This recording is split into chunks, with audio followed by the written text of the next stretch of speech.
خلال يومين فقط إذا لم يدفع نادي الميناء مستحقات المحترف ليسون.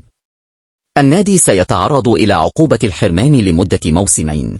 نادي الاتحاد السعودي يغادر مدينة جدة متوجها إلى أربيل استعدادا للقاء القوة الجوية في دوري إبطال آسيا.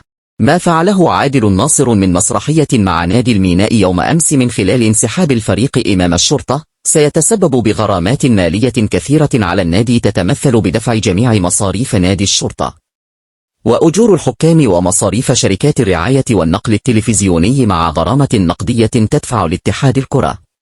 وبحال تكررت المخالفة مضاعفة الغرامات سيتم. الجماهير نادي النجف ترفع علم فلسطين في ملعب النجف. ليدز يونايتد يراقب مهاجم المنتخب العراقي ونادي ويمبلدون علي الحمادي من أجل التوقيع معه في شهر كانون الثاني المقبل.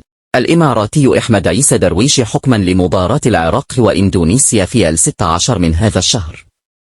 القطري عبد الله المري حكما لمباراة فيتنام والعراق يوم 21 من الشهر الجار. إبراهيم سالم. تعاقد القوة الجوية مع سعد عبد الأمير يعتبر ضربة معلم في هذا الموسم. عدنان درجال. العراق تقدم بشكل رسمي لاستضافة نهائي دوري أبطال آسيا ونواجه منافسة من السعودية، وفي المرحلة المقبلة يجب أن تكون ملفاتنا جاهزة لاحتضان النهائيات والبطولات المهمة. القوة الجوية في مواجهة رد الاعتبار مع الاتحاد ضمن بطولة دوري أبطال آسيا. توقع النتيجة وتابع المباراة يوم الاثنين في تمام الساعة 3 مساء.